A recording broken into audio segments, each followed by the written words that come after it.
Soyez les bienvenus pour notre culte national de perspective. C'est un privilège de pouvoir vivre ce temps ensemble.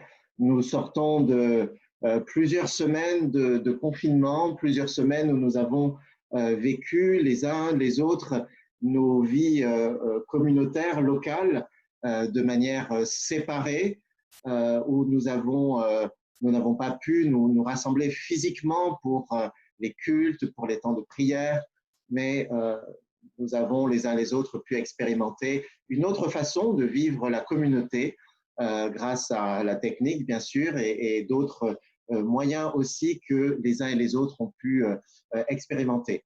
Notre congrès national, qui aurait dû se tenir le week-end de l'Ascension, n'a donc pas pu se tenir, et c'est pour cela que nous avons proposé donc de vivre un culte en ligne, tous ensemble pour ce week-end de la Pentecôte, ce week-end où nous célébrons ce don merveilleux que le Seigneur nous a fait de nous donner son esprit. L'Église est l'Église qui est habitée par l'Esprit de Dieu. Cette promesse qui nous a été faite, déjà annoncée par les prophètes, a été réalisée lorsque le Seigneur a envoyé sur son Église l'Esprit Saint. Nous vivons de l'Esprit. Nous sommes appelés à être le peuple de l'Esprit. Et si nous sommes séparés physiquement, géographiquement, nous sommes malgré tout unis par ce même esprit que le Seigneur nous a donné à la Pentecôte. Et cet esprit qui nous a été donné, il nous est encore donné en abondance aujourd'hui, où que nous soyons. Et c'est aussi dans la communion, non seulement nationalement, mais aussi la communion avec l'Église partout où elle se réunit aujourd'hui, partout sur la planète, où nous vivons cette unité, cette réalité du corps de Christ, parce que nous sommes abreuvés les uns et les autres par un même esprit. Avant que nous puissions poursuivre notre temps de culte, je veux déjà bien sûr remercier tous ceux qui ont rendu ce moment possible, que ce soit l'Église de Strasbourg, Crutno, qui va nous conduire maintenant dans un temps de louange, l'Église de Brest aussi, qui a préparé l'enseignement pour les enfants, Daniel Lichty, qui interviendra bientôt aussi pour la prédication. Soyez tous remerciés pour cela. Merci à vous de suivre en direct ce culte de perspective. Nous allons prier et ensuite nous aurons ce temps de louange conduit par Arnaud Schrodi et l'équipe de Strasbourg-Crutno.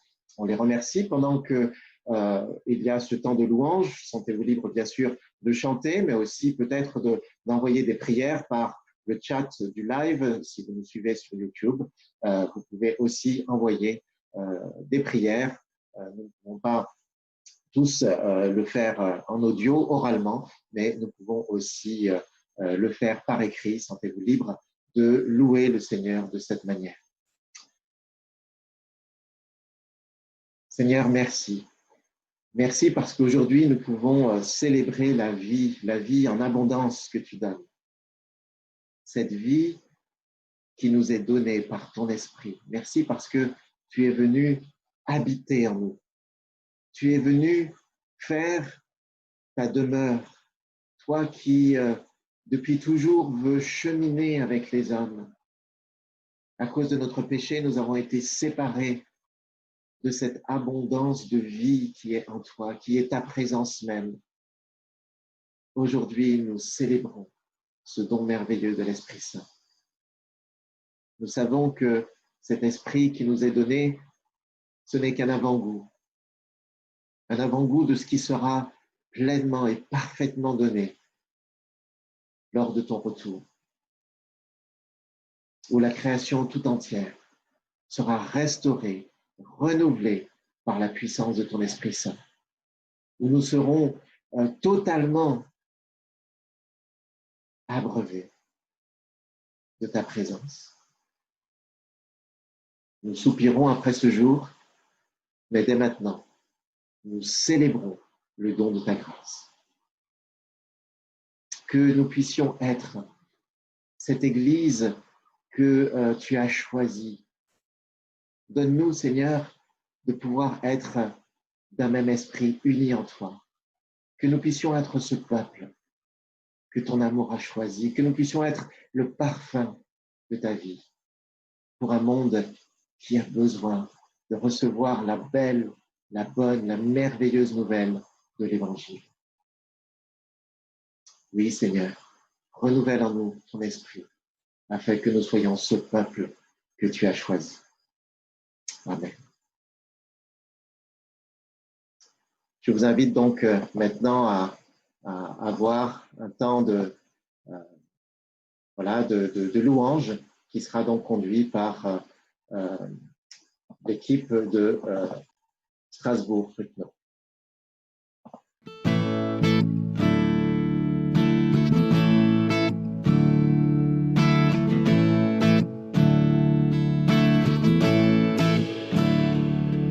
Tu as voulu des enfants unis, qu'il en soit ainsi. Un jardin de paix pour ta famille, qu'il en soit ainsi. Et nous voilà tous ensemble, prêts à faire ta volonté. S'il est vrai qu'on te ressemble, donne-nous ta sainteté. Tu as voulu tes enfants heureux, qu'il en soit ainsi. un amour sincère au fond des yeux, Qu'il en soit ainsi. nous ne sommes pas capables, donne-nous de nous aimer, que nos vies soient acceptables, selon tes desseins parfaits.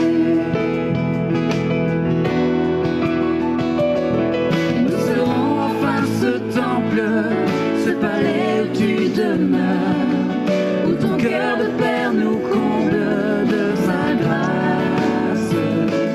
Nous serons enfin l'épouse que ton amour a choisie, le parfum de ta vie, qu'il en soit ainsi.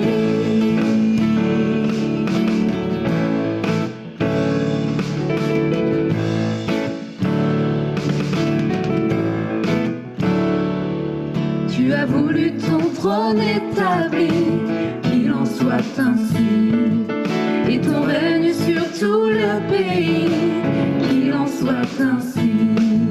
Nous irons dans ta confiance, enflammés de ton esprit, proclamer de ta puissance le salut de Jésus-Christ. Nous serons enfin ce temple, ce palais où tu demeures, où ton cœur de Père nous comble de sa grâce. Et nous serons enfin l'épouse que ton amour a choisie, le parfum de ta vie, qu'il en soit ainsi.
peut se décrire, qui nous fait respirer en cet instant, est ici, au milieu de nous.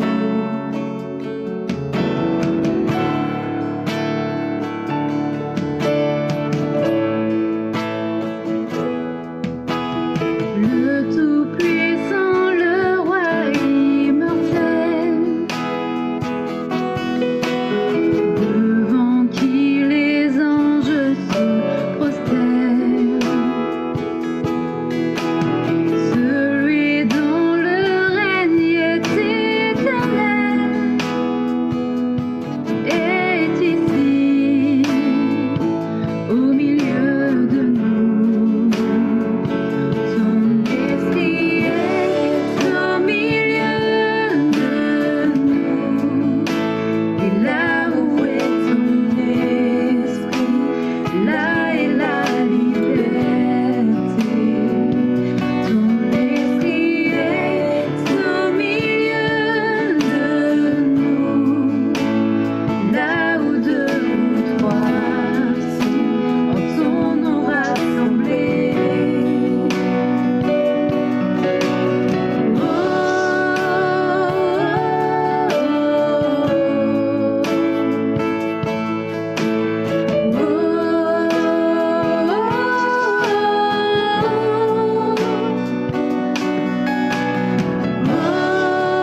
te remercions d'un cœur reconnaissant parce que tu es venu au milieu de nous par ton esprit. Et c'est ce que nous fêtons aujourd'hui, cette Pentecôte, où quelques jours avant cela, tu as rejoint ton Père pour t'asseoir sur le trône de gloire. Et tu l'as fait afin de pouvoir nous envoyer ton esprit, le consolateur, celui qui serait avec nous chaque jour. Tu habites en nous, tu as tabernaclé à travers chacune de nos vies, dans nos vies, Seigneur. Et nous te remercions pour cela, nous te remercions pour cette présence bienfaisante qui nous conduit jour après jour et qui est au milieu de nous aujourd'hui, alors que nous sommes tous chacun chez soi. Tu nous unis par cet esprit. Nous t'en remercions. Dans le nom puissant de Jésus-Christ. Amen. Dieu te bénit et te garde. Il rayonne sur toi. Il t'accorde sa grâce. Ton Dieu se tourne vers toi, te donne sa paix.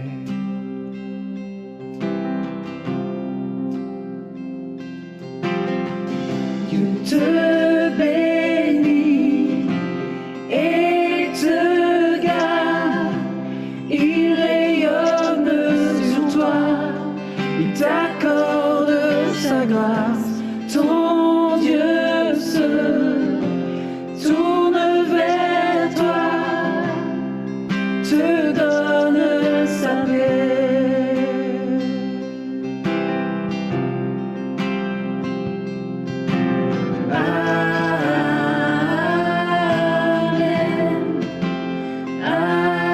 Amen.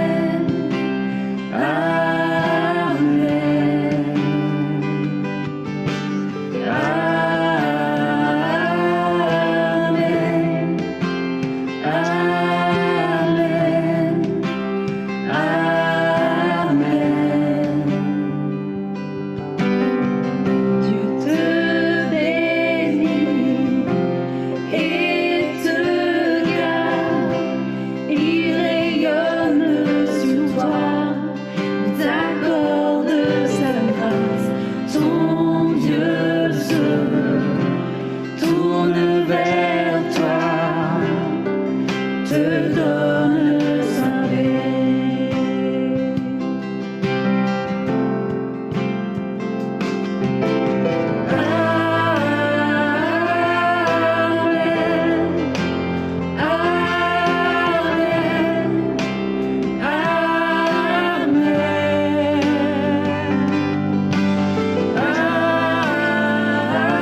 te remercions, Seigneur, pour ta bénédiction qui repose sur ton Église.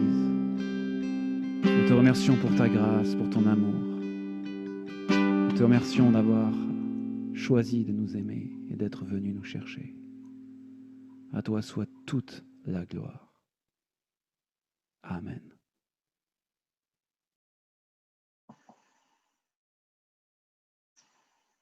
Amen. Oui, à notre Dieu soit toute la gloire. On veut poursuivre cette célébration de la Pentecôte avec l'enseignement des enfants, un enseignement pour les enfants, mais pour les grands aussi, sur la réalité du don de l'Esprit à la Pentecôte. Et on remercie donc l'Église de Brest avec Priscilla qui a préparé aussi cet enseignement. Donc voilà, pour les grands et pour les petits. Hey, salut les amis! Toi qui es derrière ton écran, je te salue! J'espère que tu vas bien, où que tu habites. Moi ici, ça va super. En plus, il fait hyper beau. Alors, je ne peux pas être pas dans la joie. En plus, on vient donc de chanter, alors mon corps bouge tout seul. Ce matin, on se rappelle un événement hyper important pour les chrétiens. L'arrivée du Saint-Esprit promis par Jésus. Waouh! Quel bouleversement! Enfin, tu es peut-être en train de te demander, mais en fait, ça a bouleversé quoi l'arrivée du Saint-Esprit? Est-ce que les amis de Jésus se sont mis à briller dans le noir? Écoute, c'est ce qu'on va voir ensemble, si tu veux bien. Tu es prêt? Alors, pour démarrer, je te propose une petite devinette. Oui, comme ça, le cerveau est bien en marche et on peut deviner ensemble ce qui se passe. Ouh, les aléas du direct. Alors, le principe, c'est très facile. Pendant quelques secondes, je vais te montrer différents objets. Tu auras le temps de les observer et ta mission, si tu l'acceptes, c'est de trouver quel est le point commun entre ces objets. Ah oui, et la réponse sera un indice pour la suite de tout ce que l'on va découvrir ensemble. Alors attention, c'est parti!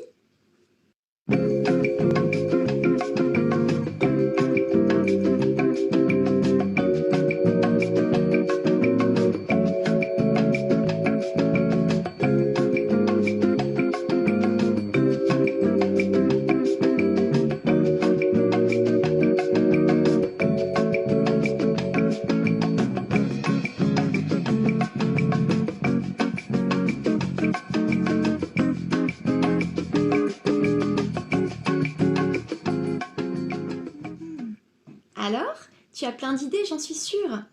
La réponse? Le point commun entre un téléphone, un câble, un fil à coudre, la Wi-Fi, une ronde de personnes, ce sont tous des moyens de connexion ou d'être en lien avec quelque chose ou quelqu'un. On pourrait dire ça comme ça. Le téléphone, c'est un moyen de rester connecté avec les gens pour parler, même s'ils sont loin. Le câble sert à connecter un téléphone avec une prise.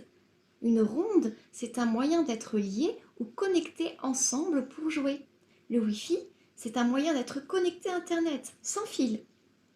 Et le fil, il sert à relier différents morceaux de tissu ensemble. Alors, garde bien le mot connexion ou lien quelque part dans ta super mémoire. Et pour le reste, c'est parti. Je vais te parler d'un homme qui a assisté à l'arrivée massive du Saint-Esprit. Qui mieux qu'un vrai témoin peut nous parler de ce qui s'est vraiment passé, n'est-ce pas? Alors, c'est parti. Voici Pierre. Hello, moi c'est Pierre, le disciple de Jésus. Mon cœur c'est un peu comme une tente. Je te fais une petite visite guidée de ce qu'il avait dans mon cœur? Allez, je t'emmène. Avant, dans mon cœur, il y avait plein de choses. On avait les émotions, la colère, la tristesse, la joie. J'adorais pêcher. On avait aussi les expériences, mes souvenirs, ce que j'avais fait avec Jésus pendant tout ce temps. On a aussi l'amour de Jésus, qui grandissait chaque jour dans mon cœur. Et on avait aussi cette chose, le péché. Malgré tout ce que je voulais faire, il s'en allait jamais. Quand Jésus était encore là sur terre, et que l'ennemi venait à me dire des mensonges, Jésus était là pour rétablir la vérité. Mais un jour, tu sais, il est venu le temps où la mission de Jésus sur terre devait prendre fin. Il devait bientôt retourner vers son Père au ciel. Jésus le savait, il était prêt. Il savait qu'avant de partir, il allait devoir donner sa vie pour nous sauver. C'était son plan pour vaincre le mal et toutes les mauvaises choses dans ce monde.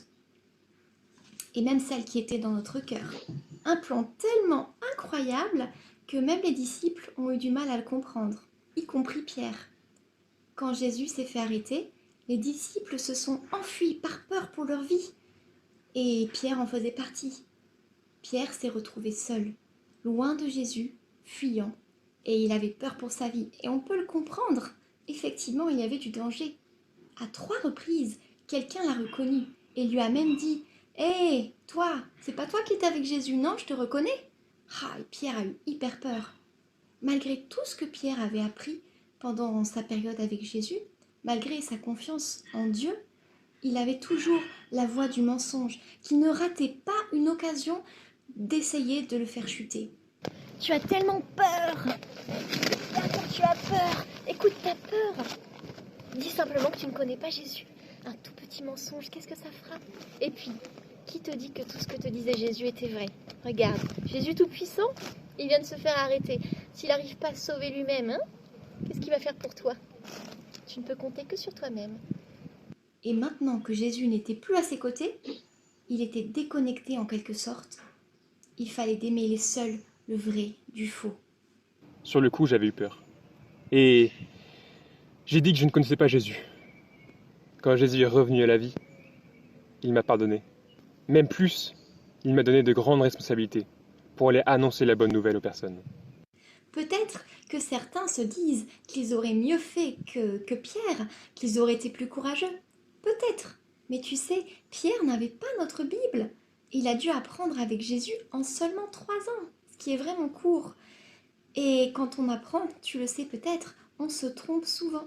Toi aussi, j'imagine qu'il t'arrive de te tromper quand tu apprends à faire quelque chose de nouveau.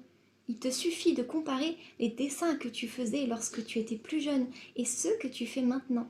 Et je suis sûre que les derniers sont bien plus précis.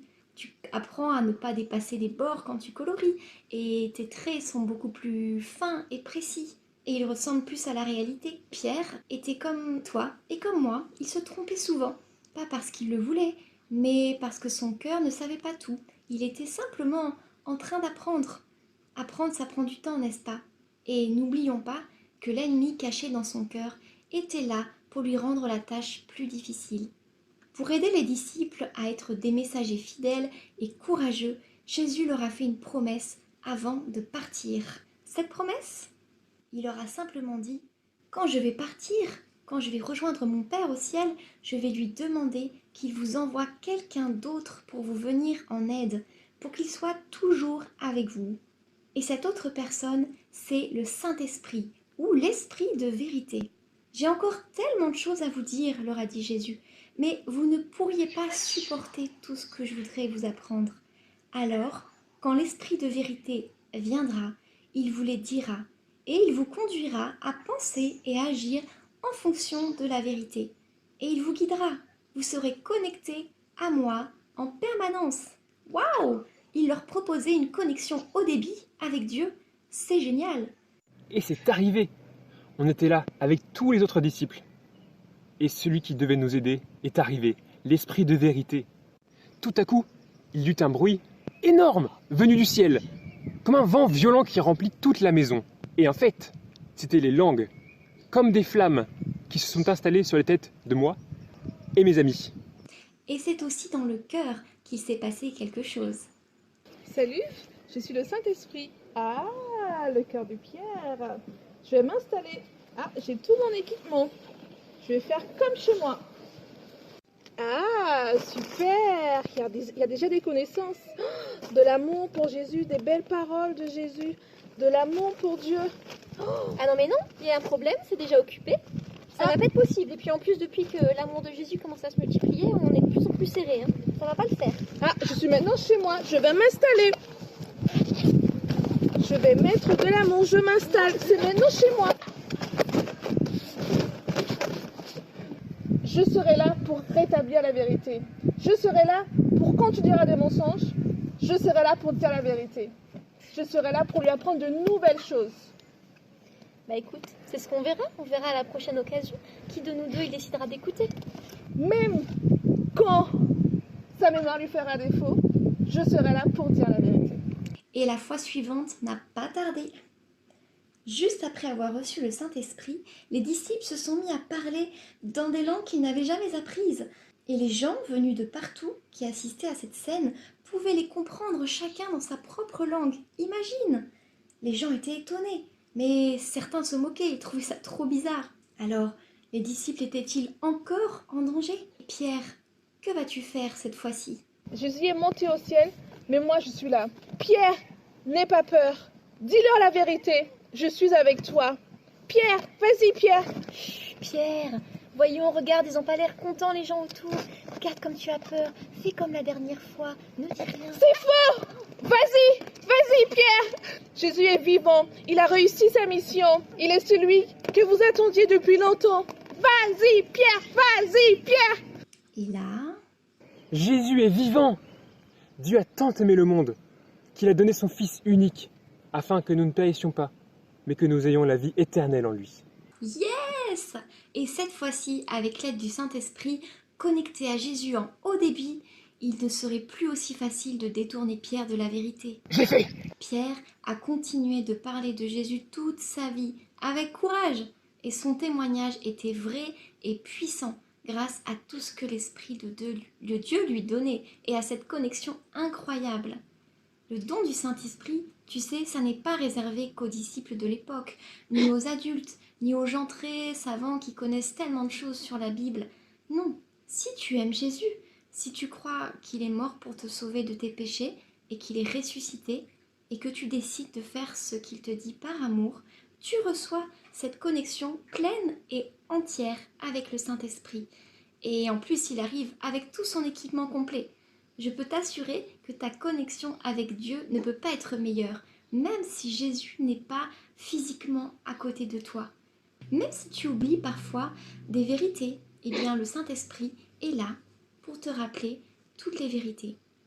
Une dernière question pour toi, à discuter ce midi en famille. Peut-être tes parents peuvent te répondre.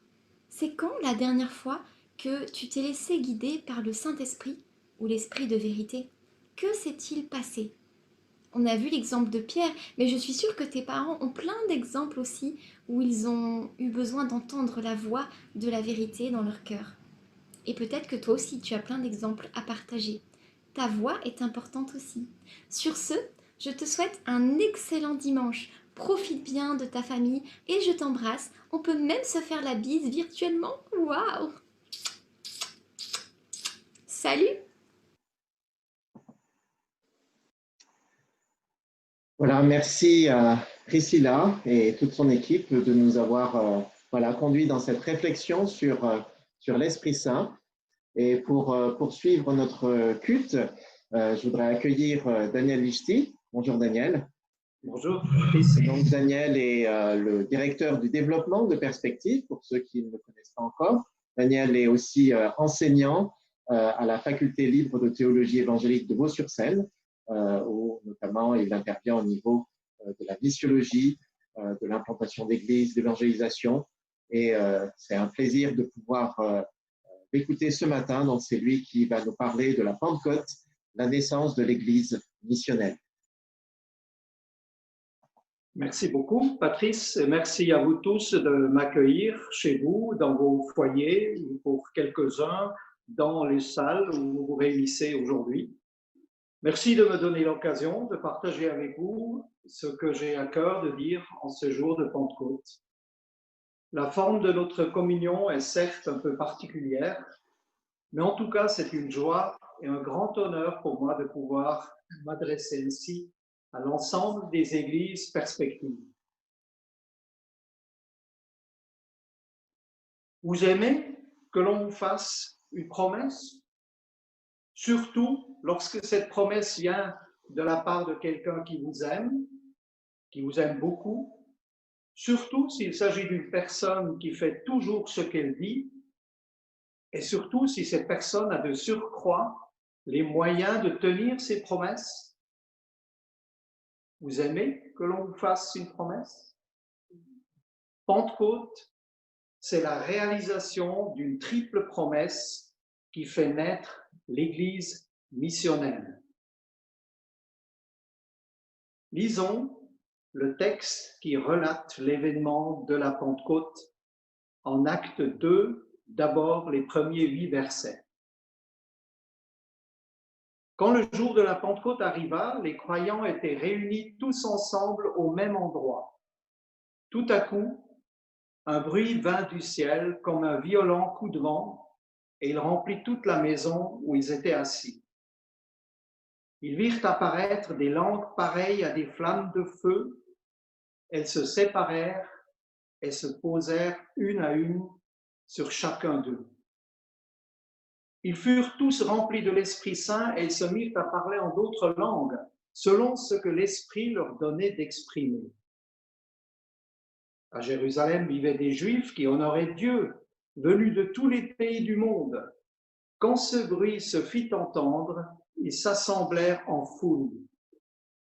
Ils étaient tous profondément surpris, car chacun d'eux entendait les croyants parler dans sa propre langue. Ils étaient remplis de stupeur et d'admiration et disaient, ces gens qui parlent, ne sont-ils pas tous galiléens? Comment se fait-il que chacun de nous les entende parler dans sa langue maternelle? Et un peu plus loin, à partir du milieu du verset 11, toujours dans le chapitre 2 des Actes, certains sont nés juifs et d'autres se sont convertis à la religion juive. Et pourtant, nous les entendons parler dans nos diverses langues des grandes œuvres de Dieu. Ils étaient tous remplis de stupeur et ne savaient plus que penser. Ils se demandaient les uns aux autres, qu'est-ce que cela signifie? Mais d'autres se moquaient en disant, ils sont complètement ivres. Alors Pierre se leva avec les 11 autres apôtres. D'une voix forte, il s'adressa à la foule. Vous, Juifs, et vous tous qui vivez à Jérusalem, écoutez attentivement mes paroles et comprenez bien ce qui se passe. Ces gens ne sont pas ivres, comme vous le supposez, car il est 9 heures du matin. Mais c'est maintenant que se réalise ce que le prophète Joël a annoncé. Voici ce qui arrivera dans les derniers jours du Dieu. Je répandrai de mon esprit sur tout être humain. Vos fils et vos filles deviendront prophètes. Je parlerai par des visions à vos jeunes gens et par des rêves aux plus âgés parmi vous. Oui, je répandrai de mon esprit sur mes serviteurs et sur mes servantes en ces jours-là, et ils parleront en prophètes. Enfin, lisons encore la partie de la prédication, de l'explicitation que donne Pierre, acte 2, 32 à 33. Ce Jésus dont je parle, Dieu l'a ressuscité, nous en sommes tous témoins. Il a été élevé par la main droite de Dieu et il a reçu du Père l'Esprit Saint qui avait été promis. Il l'a répandu sur nous. Et c'est ce que vous voyez et entendez maintenant. Une triple promesse qui s'accomplit le jour de la Pentecôte. Et c'est extraordinaire. Avant de développer la réalisation de cette triple promesse et les conséquences qui en découlent pour les disciples, le monde et pour nous aujourd'hui, je voudrais répondre à l'interrogation. Qu'est-ce qu'une église missionnelle? Merci de m'avoir posé la question, n'est-ce pas? Il faut comprendre que nous ne parlons pas d'un style d'église particulier lorsque nous évoquons le terme missionnel. L'église voulue par Dieu est dès l'origine de nature missionnelle. Elle est envoyée dans le monde. Toutes nos églises locales, aujourd'hui, devraient être missionnelle. Cela signifie que l'Église ne fait pas seulement de temps en temps une action missionnaire ou organise un événement d'évangélisation quand elle en a le temps et les moyens, mais elle est consciente qu'elle est missionnelle dans sa nature profonde, dans son être. Elle est une évangélisation permanente, une mission permanente. Mais elle ne reste pas au constat de ce don. Elle cherche à incarner concrètement cette réalité spirituelle. Elle le fait activement, en étant placée par Dieu dans le monde. Il ne s'agit de moins que du projet originel de Jésus pour son Église, celle qu'il veut bâtir par le Saint-Esprit. Il y a un auteur que j'affectionne particulièrement qui s'appelle Alan Hirsch et il a écrit récemment quelque chose que je rends ici librement. Il a écrit « Une église missionnelle ressemble à Jésus. Elle a son odeur. Quand elle parle, cela sonne comme les paroles de Jésus et elle agit comme lui. » Je pense que c'est une excellente définition simple de ce qu'est l'Église missionnelle. Et notre monde en a besoin. La mission n'est pas seulement un aspect parmi d'autres de la vie de l'Église, mais au contraire, l'Église est, de par son être, le moyen principal de la mission de Dieu en faveur du salut du monde. Lorsque Jésus a annoncé son départ aux disciples, ceux-ci étaient très inquiets. Ils avaient vu les débuts du royaume de Dieu et ils auraient tellement aimé que cela se poursuive. Et Jésus leur annonce que cette mission n'allait pas se terminer avec son départ, mais qu'au contraire, elle allait se poursuivre et amplifier par le Saint-Esprit. Ce Saint-Esprit qui ne flotte pas dans les airs, mais qui vient habiter dans chaque chrétien et dans la communauté chrétienne, dans la communauté des disciples. Et ainsi, celle-ci est équipée pour poursuivre la mission de Dieu en faveur du salut du monde.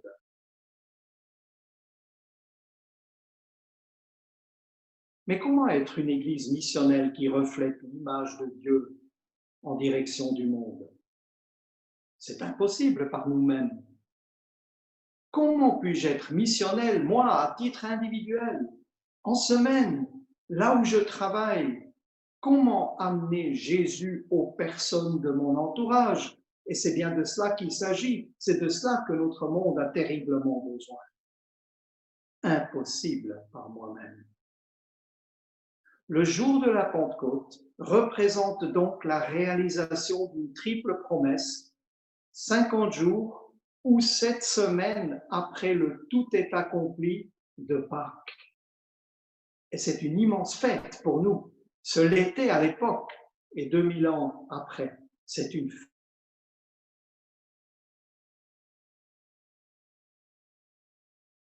Savoir qu'il y a une triple promesse aux yeux accomplie. La première de ces promesses est la réalisation de l'annonce du prophète Joël.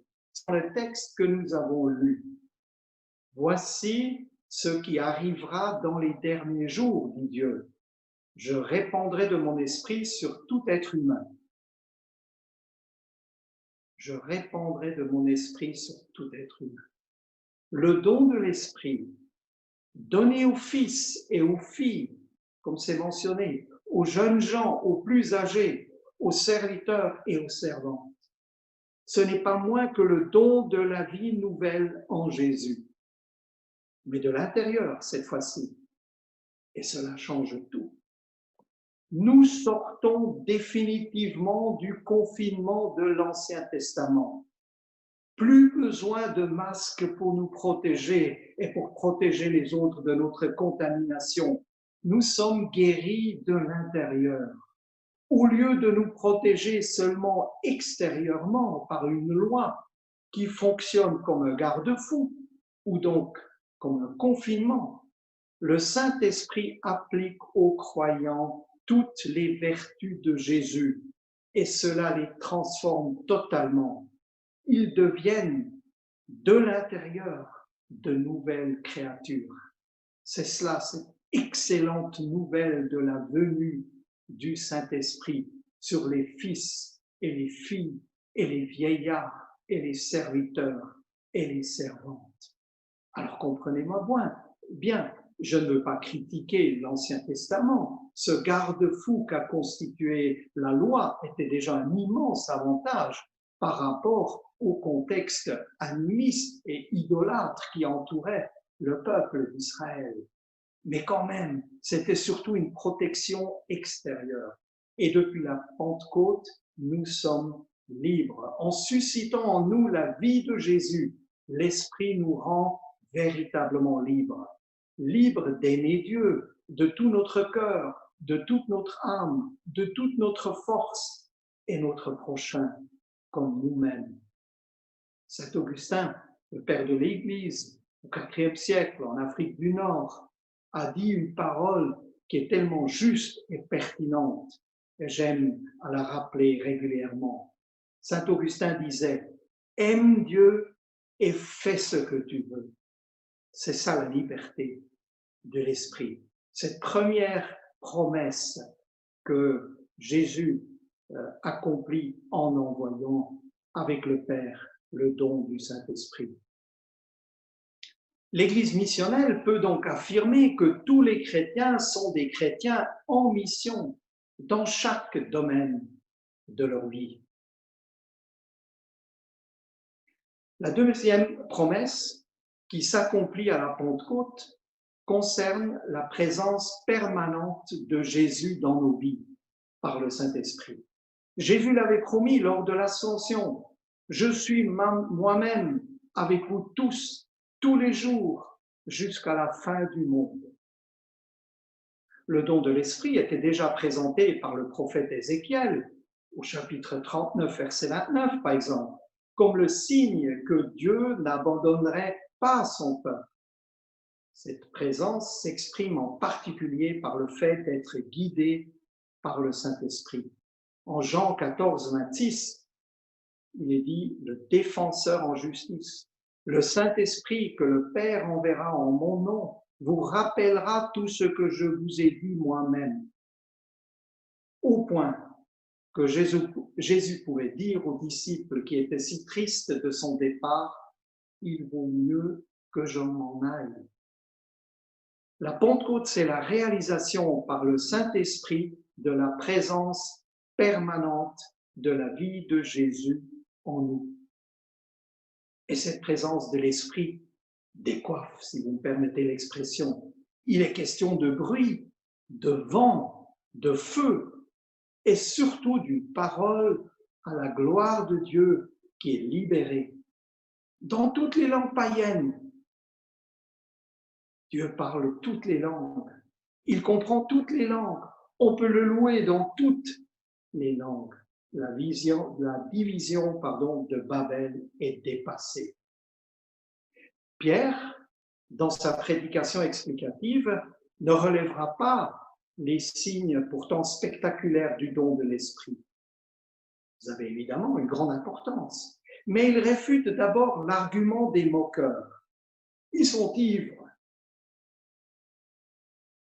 Mon collègue à la faculté de Vaud, Jacques Nussbaumer, a écrit un très beau billet hier ou avant-hier, et il s'amuse de cet argument de Pierre.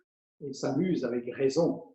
Il y a de l'ironie, parce que Pierre dit, en fait, ils ne peuvent pas être ivres parce que ce n'est que 9 heures du matin.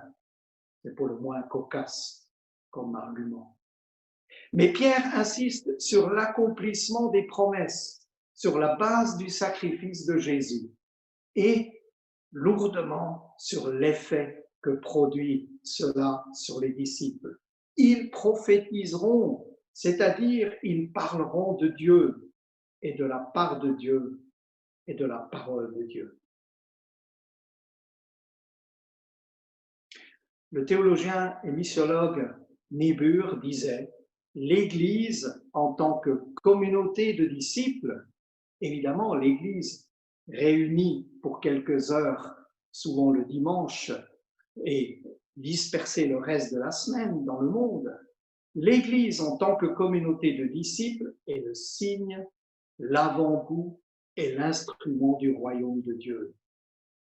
Passionnés pour Jésus, nourris par sa parole, remplis de son esprit, nous pouvons être partout où nous sommes missionnels. Et c'est votre cas. Les promesses accomplies à la Pentecôte ont-elles pu faire leur effet dans votre vie? Font-elles aujourd'hui leur effet? Ce sont de vraies questions. Sommes-nous confinés ou déconfinés? Sommes-nous déconfinés, libres d'aimer? Sommes-nous missionnels là où le Seigneur nous a placés? Et par le Saint-Esprit, cela devient possible. Enfin, la troisième promesse concerne la puissance pour poursuivre la mission de Jésus. Impossible, évidemment, de poursuivre cette mission par nos propres forces. Pourtant, Jésus avait annoncé aux disciples en Jean 20, verset 21, « Comme le Père m'a envoyé, moi aussi je vous envoie. » Quel dilemme, quelle frustration si on regarde à nous-mêmes. Comment à notre tour incarner l'Évangile? Impossible par nous-mêmes. En Acte 1, verset 8, Jésus explicite sa promesse. « Mais le Saint-Esprit descendra sur vous et vous recevrez sa puissance. Et vous serez mes témoins à Jérusalem, dans toute la Judée et la Samarie, jusqu'au bout du monde. » À la Pentecôte, Dieu accomplit sa promesse. Et l'effet est puissant et durable. Je ne sais pas si vous avez reçu l'information, mais ce dimanche a été déclaré par plusieurs organisations missionnaires le dimanche des peuples non atteints, c'est-à-dire non atteints avec l'Évangile. Et c'est tellement important de s'y intéresser et de prier pour que le Seigneur envoie des ouvriers aussi auprès de ces peuples encore non atteints. Que l'esprit de la Pentecôte mobilise plusieurs d'entre vous pour cette mission, c'est ma prière. Mais chez nous aussi, quand je pense à nos amis pas encore croyants qui me tiennent beaucoup à cœur, quand je pense à certains de nos voisins pour qui mon épouse Esther et moi-même voulons être une bonne odeur du Christ, nous voulons nous investir pour eux. Tellement important que le Seigneur puisse nous envoyer, puisse nous rendre missionnels. Ne cherchons pas trop loin. J'aime beaucoup cette citation de Bonhoeffer. Et certains de mes amis qui me connaissent bien sont maintenant soulagés parce que je ne peux pas prêcher sans citer au moins une fois Bonhoeffer. Donc, cette magnifique citation de Bonhoeffer qui disait « Beaucoup de personnes cherchent une oreille qui les écoute et ne la trouvent pas parmi les chrétiens parce que ceux-ci parlent quand ils devraient écouter. » Tellement important que nous soyons missionnaires et cela commence souvent par l'écoute, la disponibilité concrète dans la vie de tous les jours vis-à-vis de nos amis pas encore croyants. C'est ainsi que l'Église, qu'elle soit dispersée en semaine ou réunie pour quelques heures, c'est ainsi que l'Église locale est le principal canal choisi par Dieu pour accomplir sa mission dans le monde. Affirmation qui nous dépasse totalement, mais la Pentecôte apporte l'accomplissement d'une triple promesse qui rend l'Église capable de devenir missionnelle. Je suis persuadé de cela. L'Église du futur sera un mouvement de disciples passionnés du Christ, animés de son esprit et fondés sur la Bible, où elle ne sera pas. Quand je dis cela, je ne suis pas inquiet. Parce que la Bible nous montre que ça finira bien, non pas parce que nous serions capables, mais parce que le Seigneur est souverain. Quand nous lisons la fin de l'Écriture, nous voyons une foule innombrable qui parle toutes les langues et qui parle dans toutes ces langues de Dieu et adresse ses louanges au Seigneur. Ça finira bien, non pas à cause de nous, mais parce que le Seigneur est le chef de la mission. Mais en attendant, nous sommes invités à être cette Église qui est un mouvement de disciples passionnés du Christ, animés de son esprit et fondés sur la Bible. À la Pentecôte, c'est la réalisation d'une triple promesse. Dieu qui nous aime et qui nous avait fait ses promesses. Dieu qui est fidèle. Dieu qui a les moyens, la puissance de réaliser ses promesses, veut faire de nous concrètement aujourd'hui une église missionnelle. Il a fait naître une église missionnelle il y a 2000 ans. Des chrétiens missionnels forment les prémices d'une nouvelle humanité. Des chrétiens, nous, si nous connaissons le Seigneur, d'abord, premièrement, guéris de l'intérieur, des nouvelles créatures qui parlent des choses merveilleuses que Dieu a accomplies. Des chrétiens, deuxièmement, qui vivent chaque jour dans la présence de l'Esprit de Jésus, guidés par sa parole. Des chrétiens, enfin, équipés et remplis de l'Esprit. Aujourd'hui, le Seigneur peut et veut animer avec son esprit chacun de nous. Et c'est ma prière, toutes les églises perspectives et bien au-delà, pour ressembler à Jésus, pour avoir son odeur, pour parler comme lui et pour agir comme lui. Amen.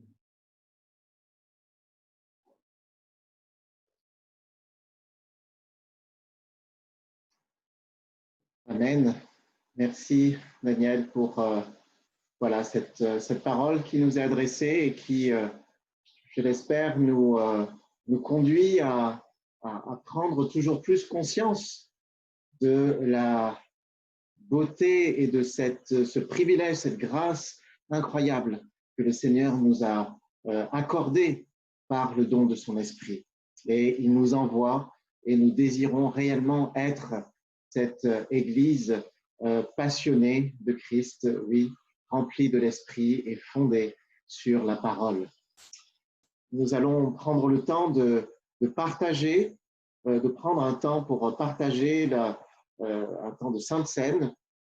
Peut-être que pour certains, cela peut paraître étrange de faire cela alors que nous sommes les uns et les autres chez nous, comme si la scène pouvait être aussi quelque chose de virtuel, mais ce n'est pas une réalité virtuelle à laquelle nous voulons participer.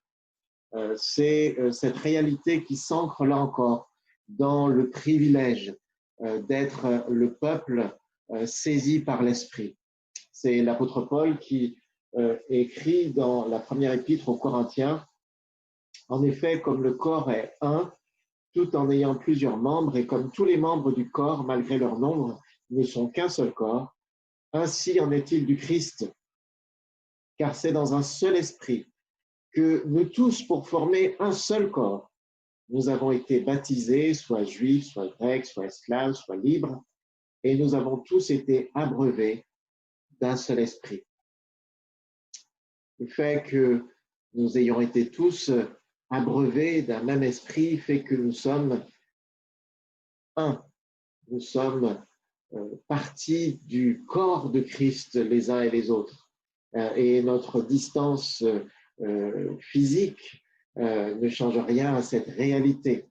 Et encore moins à la réalité de la présence de Christ avec nous. C'est toujours l'apôtre Paul qui, dans le chapitre 10, écrivait aussi « Pensez à la coupe du repas du Seigneur pour laquelle nous bénissons Dieu. Lorsque nous en buvons, ne nous met-elle pas en communion avec le Christ, avec le sang du Christ et le pain que nous partageons lorsque nous en mangeons? Ne nous met-il pas en communion avec le corps du Christ?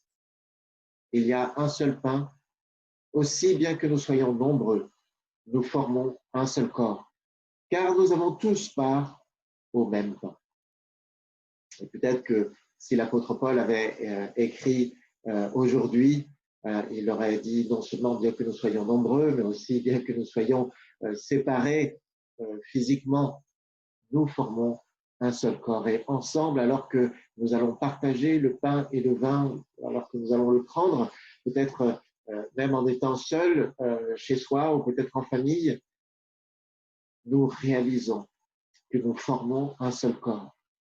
Nous proclamons que par ce pain et ce sang et ce vin que nous allons partager, nous sommes en communion avec le sang de Christ et nous sommes en communion avec le corps de Christ. Christ se donne encore à nous par la foi.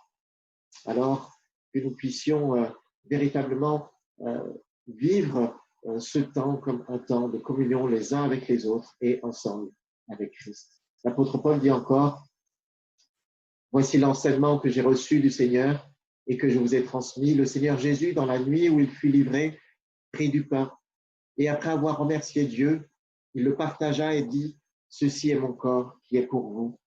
Faites ceci en mémoire de moi. » De même, il prit la coupe après le repas et dit, « Cette coupe est la nouvelle alliance qui est conclue grâce à mon sang. Toutes les fois que vous en boirez, faites-le en mémoire de moi. En effet, jusqu'à ce que le Seigneur vienne, vous annoncez sa mort toutes les fois que vous mangez de ce pain et que vous buvez de cette coupe. » Je vous invite donc à prendre ce pain que le Seigneur a donné comme symbole pour que nous puissions être encore et toujours dans cette communion de l'Esprit par la foi et au bénéfice de sa mort. Oui, ceci est mon corps qui est pour vous. Faites ceci en mémoire de moi.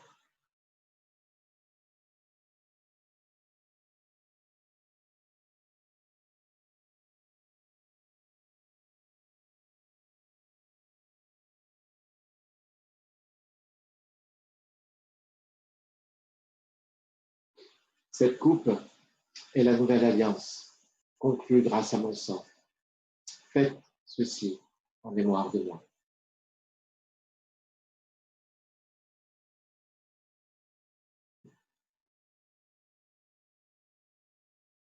Seigneur, nous te bénissons parce que tu te rends encore présent à chacun d'entre nous.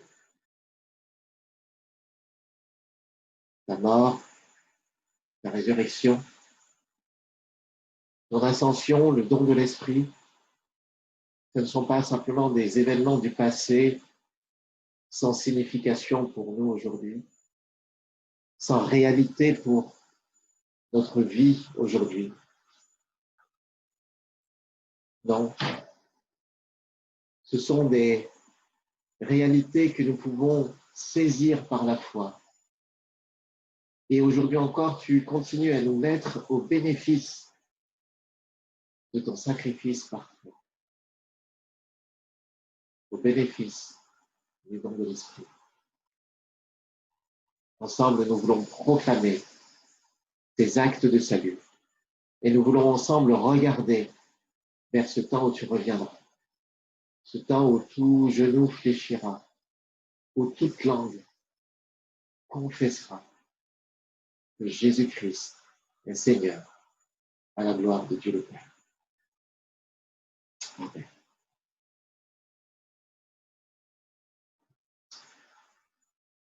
Nous voulons être maintenant dans la dernière partie de notre culte, encore quelques instants ensemble. C'est une opportunité de pouvoir être connectés les uns les autres de toutes les églises de perspective. Et habituellement, lors de notre congrès, nous accueillons aussi les nouveaux collaborateurs, les pasteurs, assistantes pastorales, qui ont déjà passé au moins 2 années dans le ministère et dont le ministère a été reconnu localement et reconnu aussi par perspective. Et c'est l'opportunité de les accueillir officiellement. Alors, il ne sera pas possible de pouvoir faire cela cette année physiquement, mais nous voulons aussi les accueillir aussi pendant ce culte. Ils vont se présenter très rapidement. Et puis, après ce temps, nous allons aussi avoir un temps pour ceux qui arrivent à la fin de leur ministère, soit parce qu'ils partent à la retraite, soit parce que des années de ministère spécifiques au sein de Perspectives arrivent à leur terme, et on voudrait aussi les remercier. Mais d'abord, nous allons simplement présenter ceux qui ont terminé ces 2 années de probation, et que l'Assemblée générale, d'ici quelques jours, va pouvoir voter en ligne pour valider cette période probatoire et le plein accueil, la pleine reconnaissance de leur ministère. Alors, on va les présenter maintenant rapidement.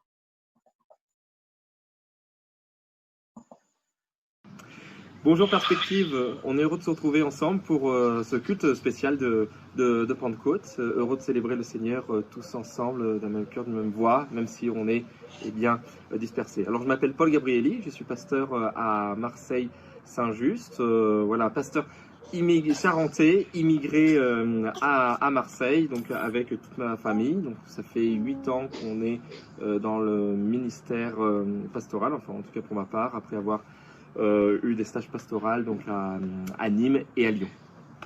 Et bonjour, moi je m'appelle Joyce, je viens d'Australie. Je travaille auprès des étudiants avec les GBU, donc les groupes publics universitaires, même si en ce moment je suis en congé parental, parce qu'il y a ces 2 petits. Donc il y a ces Joshua qui a 2 ans et demi, et Philippa qui a 8 mois. On est vraiment très reconnaissant de pouvoir servir le Seigneur avec vous et de considérer qu'en effet, il y a diversité d'églises, mais que nous avons une mission, propager l'évangile de Jésus-Christ dans notre pays de France qui a tellement en effet besoin de cette bonne nouvelle. Alors, reconnaissant également de pouvoir travailler avec l'église de Saint-Just et par cette vidéo également. Courtement, j'aimerais les remercier également Patricia Tildor, Daniel Litchi, Pierre Heger, Didier Foin également pour vraiment tout le soutien, l'écoute, la patience également dont ils font égard avec nous. Vraiment, c'est pour nous une bénédiction, une richesse que de travailler avec vous. Alors voilà, on vous souhaite vraiment que la grâce et la paix de Dieu soient abondamment sur vous. À bientôt. Bonjour à toute l'Assemblée Perspective qui se réunit ce matin. Je m'appelle Eduardo Fernandez, je suis brésilien et ici à Firminy il y a 2 ans. Nous avons un parcours missionnaire, notamment en Afrique. Pendant quelques années, nous avons servi le Seigneur là-bas, principalement au Niger et au Sénégal. Et nous servons le Seigneur en mission depuis 20 ans. Bonjour, je m'appelle Valdirene, je suis brésilienne. Je suis contente et merci beaucoup de nous accepter dans la famille Perspective. Bonjour, je m'appelle Amanda, j'ai 12 ans, je suis née à Dakar, au Sénégal. Bonjour, je m'appelle Deborah Kezi, j'ai 14 ans et je suis née au Brésil. Merci. Merci. Bonjour. Je suis Mickaël. Moi, c'est Florizia et nous avons 3 enfants. Manoa, 11 ans. Timéo, 9 ans. Anaë, 6 ans et demi. Malgré nos nombreux déménagements, nous avons un point d'ancrage dans le Jura français. Nous sommes actuellement à Pontcharrat, en Isère, où nous sommes arrivés il y a environ 4 ans. C'est dans cette ville, à la croisée des Alpes, que j'ai fait mon stage d'études ainsi que mon temps probatoire au ministère pastoral, qui a été associé à un temps de service d'aumônerie auprès de la gendarmerie. C'est à Pontcharrat que nous avons à cœur de servir.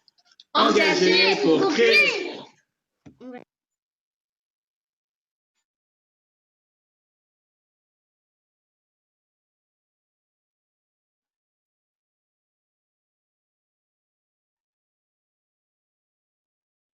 Bonjour à tous, moi c'est Esteban. Moi c'est Regina. Et la petite s'appelle Emma, voilà. Nous venons de l'Argentine, c'est là l'accent, mais ça fait 7 ans que nous sommes en France. Et ça fait 300 que nous avons quitté nos métiers pour servir les seigneurs en tant que pasteur ici à Mulhouse. Nous sommes actuellement dans l'église La Chapelle à Mulhouse, mais en tout cas, nous sommes vraiment heureux de faire partie de la famille de Perspective. Donc, salut! Bonjour tout le Bonjour. monde. Je m'appelle Jérémy Frey, voici mon épouse, Tabitha, et nos 4 enfants, Ketsia, Matane, Isaac et Abel, qui est né tout juste cette semaine. Nous sommes originaires du centre Alsace, autour de la ville de Sélestat. Avant d'être dans le ministère, je travaillais comme dessinateur en bureau d'études. Tabitha était secrétaire médicale. Et nous avons eu la joie ensemble de suivre le cursus proposé par l'Institut biblique de Genève. Et voilà 2 ans maintenant que nous sommes installés à Soultz-sous-Forêt, au nord de l'Alsace, comme couple pastoral. Bonjour. Moi c'est Colin. Et moi c'est Catherine Buffette. Nous avons 2 enfants, Julien et Simon, et nous venons d'Australie. Nous sommes en France depuis 2017 et à Nantes depuis 2018. On travaille dans l'église protestante évangélique de Nantes-Boissière. Et nous avons hâte de voir comment Dieu va agir dans le nouveau projet sur l'île de Nantes à la rentrée. Claude et Monique Ries. Nous étions pendant toute notre vie de commune dans le Haut-Rhin avec nos 5 enfants dans l'église du pays de Brisac. Et après une vie d'artisan, j'ai été appelé en 2017 à assurer la direction de mon église d'origine en tant qu'assistant pastoral. Nous avons dû assumer une gestion de crise dans l'église. Ce début d'année, nous avons quitté Folgesheim pour nous installer à Strasbourg et rejoint l'église pionnière de la Cruteno pour un mi-temps, avec pour fonction l'accompagnement des personnes. Pour le second mi-temps, je suis coordinateur de Torrent de Vie France, avec actuellement une grande tâche d'adaptation de notre mission suite à de fortes pressions médiatiques et politiques. Bien que déjà avancé en âge, on est en contact aujourd'hui avec un public jeune dans cette église de Strasbourg et nous sommes conscients de notre rôle dans la maturation spirituelle et émotionnelle de cette église. Quant à moi, je suis là parce que j'aime mon mari. J'aime donc aussi la vie qui va avec lui, même si elle est, hélas, parsemée de bien d'effets secondaires, quelque peu indésirables. Bye!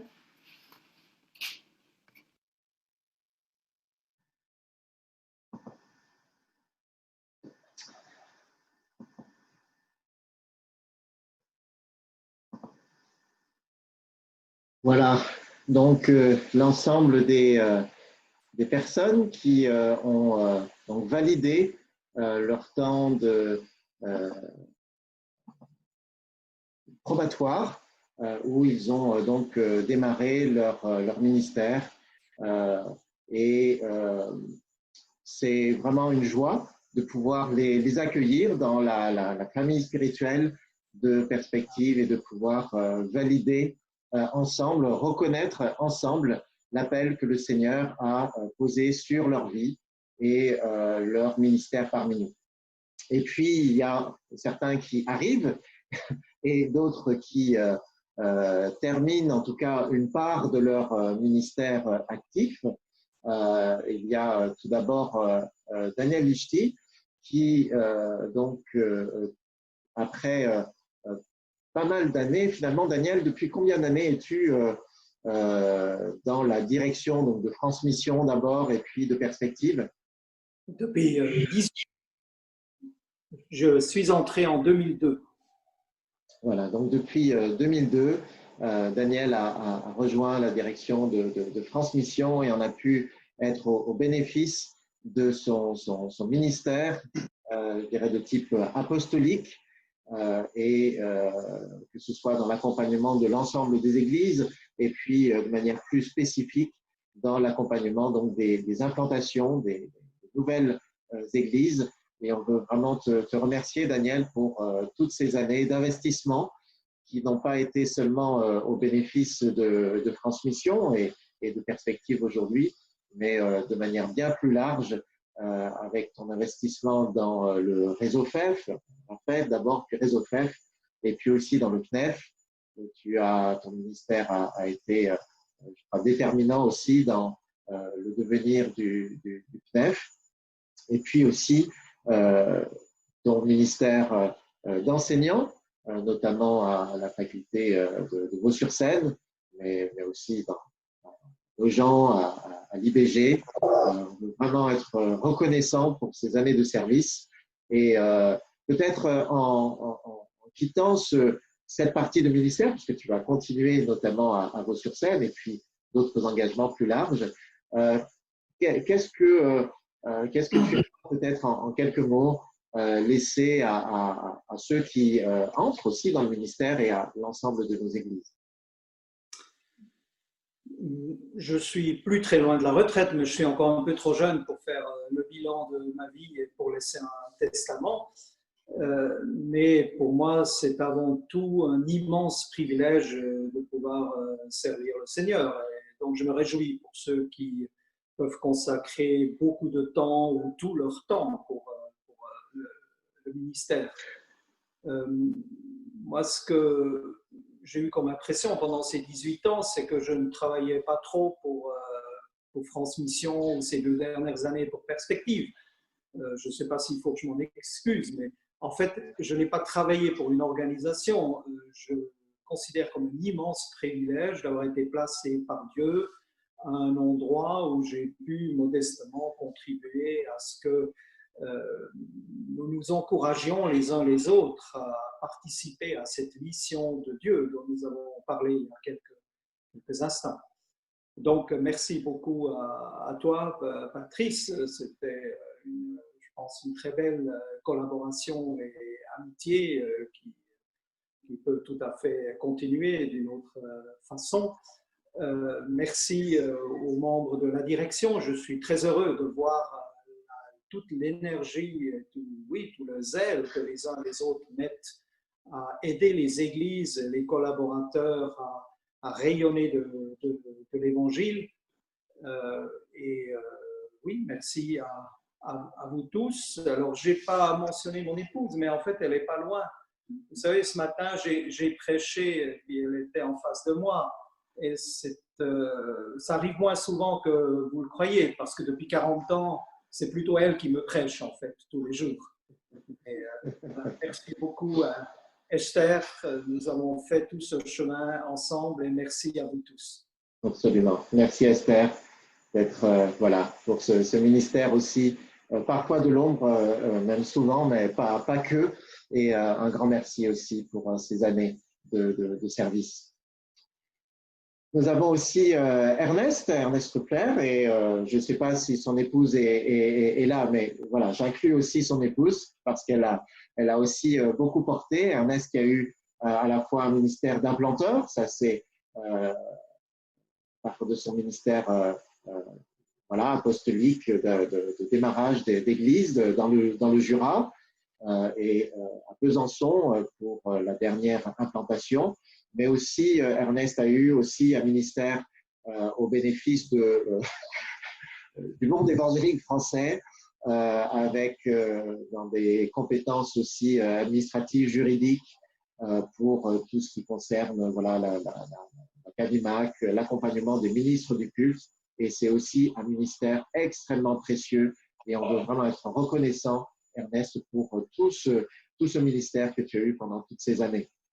Alors peut-être toi aussi, est-ce que tu as peut-être quelque chose que tu as à cœur brièvement de partager pour ces personnes qui entrent dans le ministère, qui viennent d'être reconnues au sein de Perspective, et peut-être l'épouse d'Ernest aussi, on veut l'accueillir et remercier pour son investissement. Et toujours lorsque j'ai la chance d'aller aussi à Besançon, j'ai la chance aussi d'être accueilli avec un bon repas qui se prépare avec tant de gentillesse et de qualité, compétence. Merci beaucoup. Ernest? Alors, c'est vrai, ça fait plus que 40 ans que je suis dans le ministère et moi, j'ai eu toujours une immense joie de servir le Seigneur. Quand mon église d'origine en Suisse m'a envoyé, ils m'ont rappelé un verset, « Réjouis-toi toujours dans le Seigneur ». Et ce verset et cette recommandation m'a suivi en travers tout mon ministère. Quand il y a des moments difficiles, lorsqu'il y avait le découragement, alors je me suis dit, je veux chercher comment je peux me réjouir aujourd'hui. Qu'est-ce que le Seigneur m'a préparé comme réjouissance, comme joie? Et ça m'a vraiment gardé des grands découragements quand c'était difficile, lorsque vous préparez un culte et puis dimanche, il n'y a personne pratiquement. Toujours, je me dis, alors Seigneur, quelle est ta joie que tu me donnes aujourd'hui? Et j'aimerais vraiment laisser ça aux jeunes. Réjouissez-vous dans le Seigneur. Et lorsqu'il des moments sont difficiles, interrogez-vous comment vous pouvez remercier le Seigneur malgré ou dans cette situation, parce que Dieu a toujours une joie pour vous. Donc aujourd'hui, c'est vrai, mon ministère est un peu plus large. Déjà ce matin, il y a de nouveau des gens qui m'ont appelé parce qu'il y a des problèmes dans les églises juridiques, alors j'interviens. Je accompagne pas mal de missions américaines actuellement dans leurs réflexions administratives parce que pour beaucoup d'étrangers, ce n'est pas facile l'administration française. Donc, il y a un autre aspect qui se développe de plus en plus. En tout cas, un grand merci à toi, Ernest. Et bien sûr, toi aussi, ton ministère ne s'arrête pas complètement, mais c'est vrai qu'il y a une phase qui s'est terminée avec la fin de la responsabilité de l'Église de Besançon. Et c'est pour nous l'occasion aussi de te remercier, toi et ton épouse. Et puis, nous avons aussi Paul et Marjorie Dolling, qui sont à Châteauroux, qui sont britanniques et qui, après donc pour Paul, une carrière aussi dans l'industrie, aussi finance de son métier, et aussi après un temps comme pasteur au sein de l'Église anglicane depuis quelques années.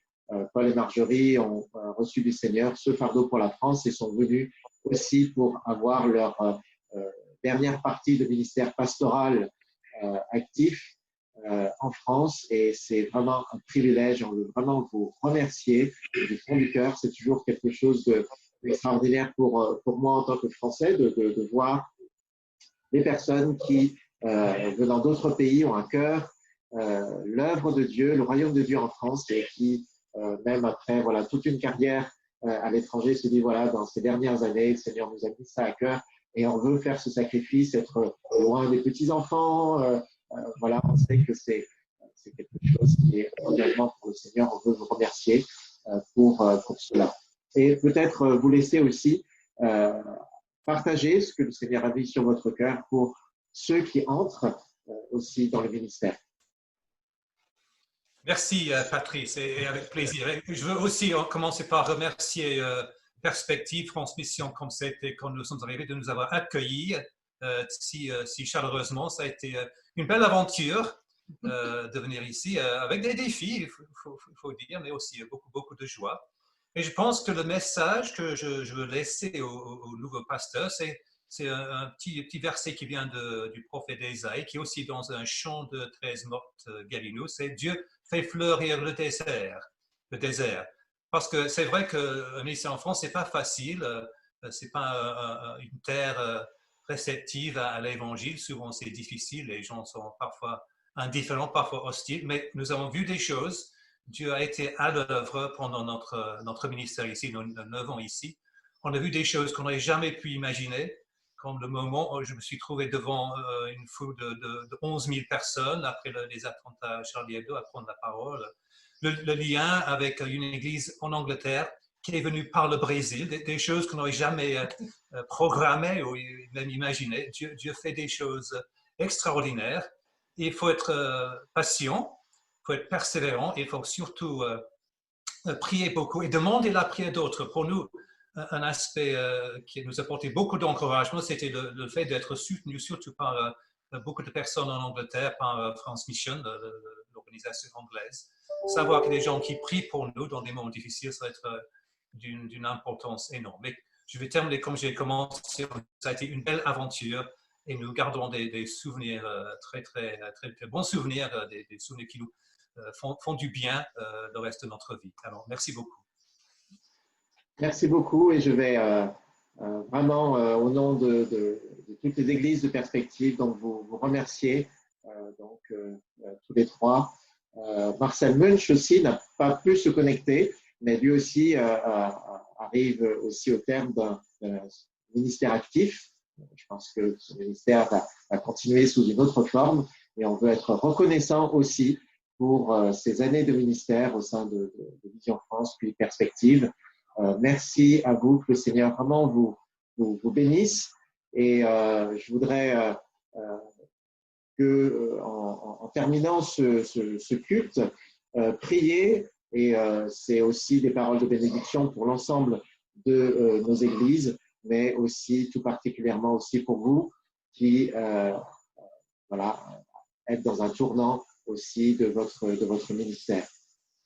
Merci en tout cas à tous d'avoir vécu ce culte ensemble et on se retrouve, on l'espère, l'année prochaine pour le congrès de perspective en 2021. On prie que nous ne serons pas de nouveau confinés de manière plus rapide. Il y a aussi dans les jours qui viennent pour tous les délégués des églises de pouvoir participer à l'Assemblée générale par correspondance. Aussi, n'oubliez pas de le faire. Et encore, merci à tous ceux qui ont rendu ce culte possible. Merci donc à l'Église de Strasbourg, l'Église de Brest, Daniel aussi pour la prédication. Merci à vous tous et toutes d'avoir suivi ce culte et je vais terminer par la prière. Seigneur, nous te bénissons parce que tu es le Dieu qui a voulu marcher au milieu des hommes. Tu as voulu tabernacler, comme le dit l'Écriture, demeurer au milieu de ton peuple, déjà dans l'Ancien Testament. Tu l'as fait de manière tellement pleine de grâce. Lorsque Jésus, tu es venu, ce Dieu incarné, ce Dieu fait homme. Tu as marché, tu as vécu au milieu des hommes. Aujourd'hui encore, Seigneur, par ton esprit, tu vis au milieu de nous. Et nous soupirons après le temps où se réalisera pleinement toutes tes promesses. Et cette promesse que nous trouvons dans l'Apocalypse où, au milieu de cette nouvelle Jérusalem, il n'y a pas de temple. Parce que toi-même, tu habites au milieu de ton peuple. Nous te bénissons, Seigneur, de ce que tu nous équipes et de ce que tu nous envoies. Nous voulons vivre des ressources de l'Esprit Saint pour être les témoins fidèles, courageux, persévérants, afin que le monde puisse entendre ce merveilleux message de l'Évangile, que beaucoup puissent se tourner dans la foi, passer de la mort à la vie, des ténèbres à la lumière. Nous te bénissons, Seigneur. Et maintenant, frères et sœurs, soyez bien affermis dans la foi. Encouragez-vous les uns les autres. Mettez-vous d'accord, vivez en paix. Et le Dieu d'amour et de paix sera avec vous. Saluez-vous les uns les autres avec affection comme des frères et sœurs. Que la grâce du Seigneur Jésus-Christ, l'amour de Dieu et la communion de l'Esprit soit avec vous tous. Amen. Bon dimanche à chacun et à bientôt.